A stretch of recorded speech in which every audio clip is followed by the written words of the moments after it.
first ever factory outlet, Chandanagar, Mukunda Jewelers, opening soon. No making charges. నమస్తే, welcome back to IT media. నేను మీ ఝాన్సీ. ప్రస్తుతం అంతా ఉన్నారు ఆంఫైడ్ registered mutual fund distributor Chandrasekhar garu. వారితో మాట్లాడి ఈ ట్రంప్స్ విధించిన ఈ 26% టారిఫ్స్ అనేవి మ్యూచువల్ ఫండ్స్ మీద ఎలాంటి ప్రభావం చూపిస్తుంది, ఈ విషయాలు తెలుసుకుందాము. నమస్తే సార్. నమస్తే ఝాన్సీ గారు. సార్, అందరు ఇప్పుడు దీని గురించే మాట్లాడుకుంటున్నారు. ఈ టారిఫ్స్ ఏవైతే ఉన్నాయో దీనివల్ల ఏవైనా ఎఫెక్ట్ అనేది మ్యూచువల్ ఫండ్స్ మీద ఉంటుందా అని చెప్పి, నిజంగా మ్యూచువల్ ఫండ్స్ ఎఫెక్ట్ అవుతాయా? ఝాన్సీ గారు, ఇప్పుడు మ్యూచువల్ ఫండ్స్ ఎఫెక్ట్ అయ్యే ముందు అసలు ఈ టారిఫ్స్ ఎందుకు పెంచుతున్నారు ట్రంప్? మీరు మండే మార్కెట్ చూసుకుంటే బ్లడ్ బాత్ అంటుంటారు. అరౌండ్ 4.4% ప్లస్ ఇండియన్ మార్కెట్స్ పడ్డాయి. Okay, right. నేనైతే ఆ రోజు ట్రంప్ బాత్ అంటాను. Trump bath. ఓకే. బికాజ్ ఎందుకంటే తన వల్ల, ఆయన పెంచడం వల్లే ఇవన్నీ రెసిప్రోకల్ టారిఫ్స్ అనేది పెంచుతున్నారు అన్నమాట. బాగా పెంచారు. ఓకే. దాంట్లో ఆ ప్రాసెస్లో మన ఇండియన్ మీద ఎక్స్పోర్ట్స్ మీద 26% రెసిప్రోకల్ టారిఫ్స్ అనేది పెంచారు. ఇంతకుముందు ఎంత ఉండేది సార్? సో జనరల్గా ఒక 10% మనకు ముందు చూసుకుంటే మేడం ఒకసారి కొంచెం తక్కువ 10% ఆ రేంజ్లో ఉంటుంది. సో ప్రతి ఒక్క కంట్రీస్కి బాగా పెంచారు. ఆల్మోస్ట్ డబుల్ చేసినట్టే 26 అంటే. ఇప్పుడు మీరు చూసుకుంటే మేడం, కాంపిటేటివ్ అడ్వాంటేజ్ చూసుకుంటే మన ఇండియాదేమో 26%, రైట్. అదే చూసుకుంటే మిగతా కంట్రీస్ చూసుకుంటే చైనా 34 ప్లస్ ప్రీవియస్ 20%, ఆల్మోస్ట్ 54, 104% పెంచేశారు. ఇప్పుడు ఇవాళ మార్నింగ్ న్యూస్ చూసుకుంటే, నిన్న న్యూస్, లేటెస్ట్ న్యూస్ చూసుకుంటే ఈ రెసిప్రోకల్ టారిఫ్స్ అనేది 90 days పాజ్ చేశారు ట్రంప్ గారు. ప్రజలకి ఇంకా తెలుసో తెలీదు కానీ ఇది లేటెస్ట్ అప్డేట్. 90 days ఏదైతే టారిఫ్స్ పెంచారో పాజ్ చేశారు. కానీ చైనా అది మాత్రం 104% నుంచి 125%కి పెంచారు. సో జనరల్గా ఏమవుతుందంటే మేడం, ఈ రెసిప్రోకల్ టారిఫ్స్ పెంచినప్పుడు మోస్ట్ ఆఫ్ ద కంట్రీస్ మనం ఒకసారి నెగోషియేట్ చేసుకుందాం, మాట్లాడి ముందుకు వెళ్దాం, ఎంత పెంచాలి ఏంటి అనేది ఒక అభిప్రాయం అనేది ట్రంప్ అడ్మినిస్ట్రేషన్లో ఉంది.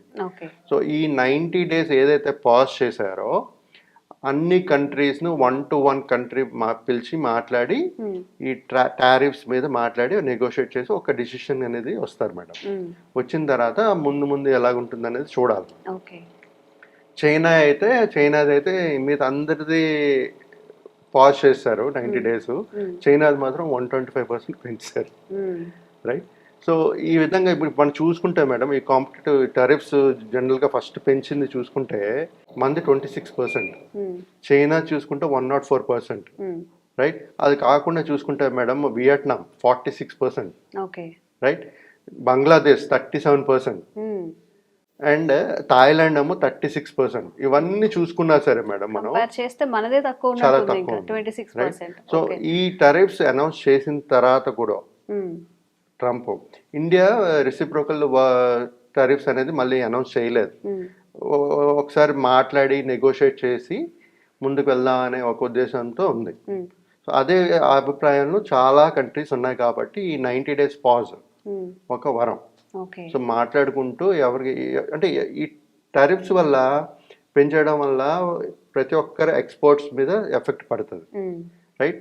సో ఎక్స్పోర్ట్స్ మీద పడేటప్పుడు వాళ్ళ పర్టికులర్ కంపెనీస్, ఇండస్ట్రీస్ మీద కూడా ఎఫెక్ట్ పడుతూ వాళ్ళ జీడిపి గ్రోత్ అనేది తగ్గుతూ ఉంటుంది.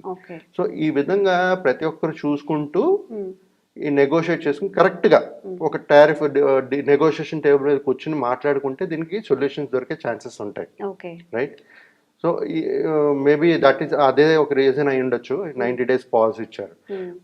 ఈ ఒకవేళ ఇలాగే ఒక 26% టారిఫ్ కానీ ఇంప్లిమెంట్ చేస్తే 90 days తర్వాత అసలు మన ఏ సెక్టర్స్లో ఎలాగ ఎఫెక్ట్ ఉంటుంది అనేది మాట్లాడదాం మేడం. ఇప్పుడు చూసుకుంటా మేడం, ఈ 26% రెసిప్రోకల్ టారిఫ్ April 9th నుంచి ఎఫెక్టెడ్ అని చెప్పారు స్టార్టింగ్. ఇప్పుడు పాజ్ చేశారు, అది వేరే విషయము. ఒకవేళ అది ఇంప్లిమెంట్ చేసుంటే మాత్రం మనకి మేజర్గా ఎలాంటి కేటగిరీస్లో ఇంపాక్ట్ అవుతుంటుంది అనేది మనం చూసుకుందాం madam. Okay. Fish and sea food products effect ఉంటుంది. ఐరన్ అండ్ స్టీల్ ఆర్టికల్స్ ఉంటుంది. Okay. Diamond and gold products effect ఉంటుంది. Okay. Vehicles and auto parts effect ఉంటుంది. ఎలక్ట్రికల్ అండ్ టెలికామ్ సెక్టర్స్ కూడా చాలా ఎఫెక్ట్ పడుతుంది. ఓకే. ఈ 26% టారిఫ్స్ పెంచుతాయి. Effect అంటే ఇప్పుడు మన దగ్గర నుంచి వాళ్ళకి Exports. ఎక్స్పోర్ట్ చేయడం అనేది తగ్గుతుందా లేకపోతే ఎక్స్పోర్ట్స్ పెరుగుతుందా? ఎప్పుడైతే మనకి టారిఫ్స్ పెంచుతారో మన ఎక్స్పోర్ట్స్ తగ్గిపోతుంది కదా. సో మనకి నష్టమే కదా. నష్టం అవుతుంది. అంత ప్రైస్ లో మనం ఎక్స్పోర్ట్ చేయలేము. అవును. మ్యానుఫ్యాక్చర్ ఎవరైతే ఉన్నారో వాళ్ళకి లాభం ఉంటేనే కదా మేడం చేయగలుగుతారు. అవును. సో ఈ విధంగా మనకి ఎక్స్పోర్ట్స్ అనేది తగ్గిపోతుంది. సో ఎవరైనా కానీ ఆల్టర్నేట్ చూసుకుంటారు, ఇంకెక్కడ తక్కువనే అక్కడికి ఎక్స్పోర్ట్ అక్కడికి చేసుకోవడం. వెళ్ళడం కానీ లేకపోతే తగ్గించుకోవడం కానీ, ఒకవేళ ఆల్టర్నేటివ్ లేదనుకోండి ఏం చేస్తారు, తగ్గిపోతుంది కదా అవును.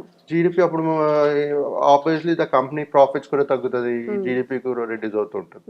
సో ఈ విధంగా ఇవన్నీ మేజర్ ఎఫెక్ట్ అవుతుంటాయి. ఎలక్ట్రానిక్ ప్రొడక్ట్స్, సో ఇదన్నీ డిక్లైన్ అయ్యే ఛాన్సెస్ ఉన్నాయి. ఓకే. ఓకే. ఇది కాకుండా మేడం కొన్ని ఎగ్జంప్షన్స్ ఉంటాయో కొన్ని categories, pharmaceutical, semi conductors and some energy products, ఇలాంటి దాంట్లో ఎగ్జంప్షన్ ఉంటుంది కాబట్టి అంత ఎఫెక్ట్ ఉండదు దీని మీద. ఓకే. ఓకే. ఎందుకంటే ఈ ఫార్మాసిటికల్ ఎక్స్పోర్ట్ చేసేటప్పుడు చాలా మంచి కాంపిటేటివ్ పొజిషన్స్లో ఉంటుంది అది. మనకి ఎగ్జంప్షన్స్ కూడా ఉంటాయి కానీ రీజనబుల్ ప్రైజింగ్ ఉంటుంది కాబట్టి దాని మీద అంత ఎఫెక్ట్ అనేది మనకు కనబడుతుంది మేడం. సో ఇప్పుడు ఓవరాల్గా చూసుకుంటే మేడం మన ఇండియా యుఎస్ మధ్యన ఈ ట్రేడ్ రిలేషన్షిప్స్ అనేది కాంప్లెక్స్గా ఉంది. కాకపోతే మన ఇండియా ఇమ్మీడియట్గా రియాక్ట్ అయ్యి పెంచడం చేయకుండా ఒక ప్లాన్డ్ వేలో ఆలోచిస్తుంది కాబట్టి ముందుకెళ్ళి నెగోషియేషన్ టేబుల్ ఎలాగో పాస్ చేశారు కాబట్టి మాట్లాడుకుని ఒక మంచి టర్మ్స్కి వచ్చారనుకోండి, ఇద్దరికి ఉపయోగపడే ఛాన్సెస్ ఉంటుంది. Better chances, growth, better GDP అనేది ఉంటుంది. సో చాలా ఇంపార్టెంట్ మేడం. ఇప్పుడు ఎందుకంటే మనం కంపేర్ చేసుకుంటే ఇందాక మాట్లాడుకున్నట్టుగా మన టారిఫ్స్ ఓన్లీ 26%. ఇప్పుడు చూసుకుంటే నిన్న పాస్ చేసిన తర్వాత 90 days పాస్ చేసిన తర్వాత ఈ టారిఫ్స్ ఏదైతే ఇంప్లిమెంట్ చేయడం పాస్ చేస్తారు 90 days, చైనా 125% పెంచారు. 125% ఏదో పగబట్టినట్టే ఉంది. నేను ఇంకా న్యూస్ లో చూసాను మేడం, ఇంకెవరో ఎక్స్పర్ట్ 300% పెంచాలని చెప్తున్నారు. మీకు అర్థమవుతుందా? సో ఇదేంటంటే జనరల్ గా ట్రేడ్ వార్, టారిఫ్ వార్. అంటే ఇప్పుడు మనం యుక్రెయిన్ రష్యా వార్ చూసాం, ఇజ్రాయెల్ హమాస్ వార్ చూసాం. సో ఒకప్పుడు మన సైబర్ అటాక్స్, సైబర్ వార్ చూసాం, రైట్? ఇప్పుడు వైరస్ అదేదో చైనా నుంచి వచ్చింది అంటారు. This all kind of different wars అంతే. అంటే కాకపోతే ఇద్దరు కొట్టుకోరు కానీ ఇండైరెక్ట్ గా కంట్రీ గ్రోత్ ని తగ్గించడానికి చేసేవి.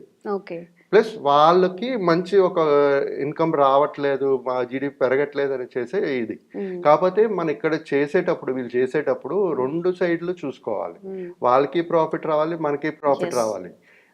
అలాంటప్పుడే మన గ్రోత్ అనేది, మన కంట్రీ గ్రో అవుతుంది, వాళ్ళది గ్రో అవుతుంది. సార్ మీరు అన్నట్టు నెగోషియబుల్ చేస్తారా అని మళ్ళీ ఒకసారి మాట్లాడి తర్వాత పర్సంటేజ్ అనేది ఎంత పర్సంటేజ్ ఉండాలన్నారు. మరి మన వైపు నుంచి మాట్లాడితే 26% అనేది కూడా ఇంకొంచెం ఏదైనా నెగోషియేట్ చేసే అవకాశాలు ఉంటాయా? డెఫినెట్గా ఉంటుంది మేడం ఝాన్సీ గారు. ఇప్పుడు ఎందుకంటే 90 days పాజ్ ఇచ్చింది ఈ నెగోషియేషన్ చేయడానికే. అన్ని కంట్రీస్ కోసం only most of the countries.